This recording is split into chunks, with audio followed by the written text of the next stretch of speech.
A Catholic secret. Which saint is silently protecting your cat? You know, it's a question that gets whispered among pet lovers of faith. A little piece of spiritual lore that connects a really deep history with that furry friend who is probably, let's be honest, sleeping on your keyboard right now. Okay, let's dive into this amazing mystery together. So here's what we're going to cover. First, we're going to unmask the secret saint of cats. Then we'll get into her really surprising story. We'll find out if her title is official or not, meet some of her other animal-loving saint friends, I'll share some specific prayers you can use for your own cat, and then we'll wrap up with a quick Q&A. All right, first things first, let's identify the main suspect in our spiritual mystery. Just who is this saint that's so closely connected with our feline companions? The name that cat lovers all over the world have passed down is Saint Gertrude of Nivelles.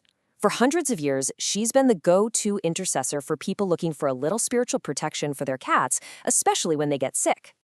Okay, but how in the world did a 7th century abbess become this modern-day icon for cat people? Let's get into her story and see how this incredible connection was actually made. To really get it, we need to hop in a time machine. St. Gertrude was born way back in 626 to a noble family in what's now Belgium. She dedicated her life to her faith, eventually becoming the abbess of the Nivelles Abbey. And she was famous for her incredible charity and care for the sick and poor.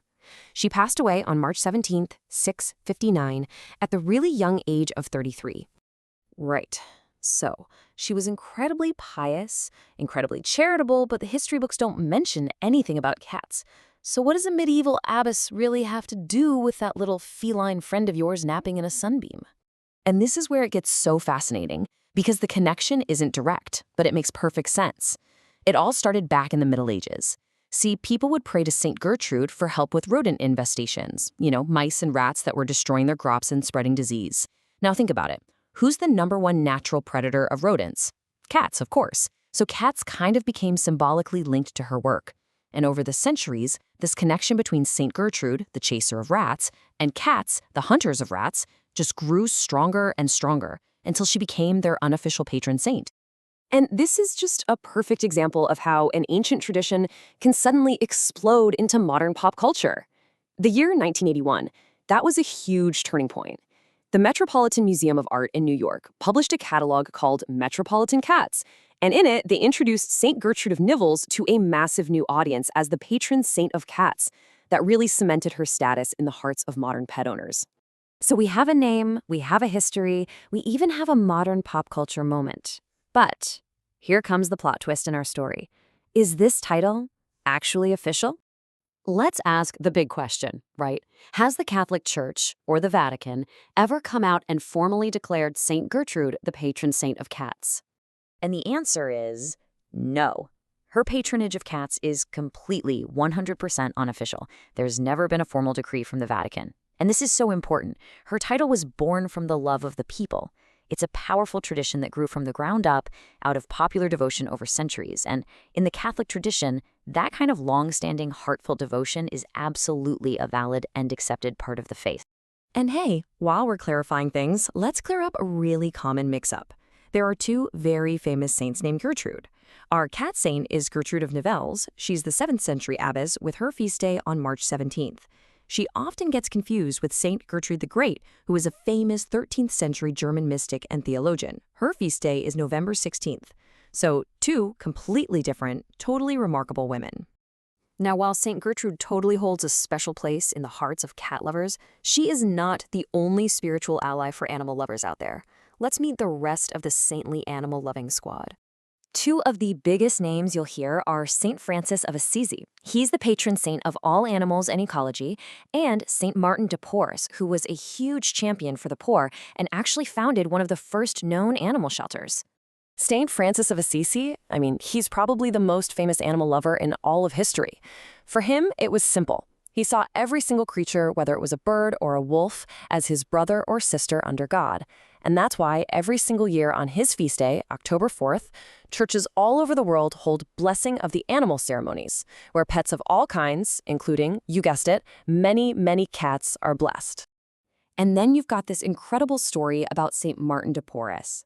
Get this. A famous miracle attributed to him says he got a dog, a cat, and a mouse, natural enemies, to eat peacefully together from the very same dish. He's this powerful symbol of harmony and compassion, and he even set up a shelter and a little hospital for stray animals at his monastery. And the list just keeps going. Other kindred spirits include St. Julian of Norwich, a 14th century mystic who's often shown with her own companion cat. There's also St. Anthony Abbot, who protects farm animals, and St. Anthony of Padua, who we're going to come back to in a minute. He's known for helping people find lost things, and that includes lost pets. Okay, so we've gone through the history, now let's get practical. How can people of faith actually ask for this spiritual protection? Let's look at some specific prayers for your beloved cat. So if you have a sick cat, the traditional prayer goes right to our main subject today. It goes like this. O St. Gertrude of Nivelles, who showed compassion for all creatures, please watch over my little cat, grant strength for healing and a swift recovery. It's really just a simple plea for comfort and strength. And for more general everyday protection, a lot of people turn to St. Francis. O glorious St. Francis, brother to all creation, please bless and guard my cat from all danger, illness, and harm. Teach me to be a responsible and loving guardian. I love that last part because it's a prayer not just for the pet, but for the owner's wisdom too. Okay, that brings us to our final section, a little rapid-fire faith Q&A to tackle some of the most common questions people have about all this. First one up, if your cat isn't feeling well, who should you pray to? Do you go to the cat specialist, St. Gertrude, or the patron of all animals, St. Francis? And the answer is super simple. Both, or either one. You can't get it wrong. There are no strict rules here. St. Gertrude is the specific choice just for cats, while St. Francis is the big picture patron for all animals. It really just comes down to your own personal feeling and who you feel drawn to. Next question. Are there any specific days on the calendar that animal lovers should, circle in red? Yes, there are 3 big ones you'll want to remember. March 17th is the feast of St. Gertrude of Nivelles. That's for our cats. October 4th is the feast of St. Francis of Assisi for all animals, and that's when a lot of the blessing ceremonies happen. And January 17th is the feast of St. Anthony Abbot, who's the patron of farm animals. And finally, a question that unfortunately is all too common and just heartbreaking for pet owners. What do you do when a beloved cat gets lost? For centuries, whenever anything precious has gone missing, the faithful have turned to St. Anthony of Padua. His patronage covers everything from lost keys to lost hope, and for so many people, that absolutely includes a cherished lost pet.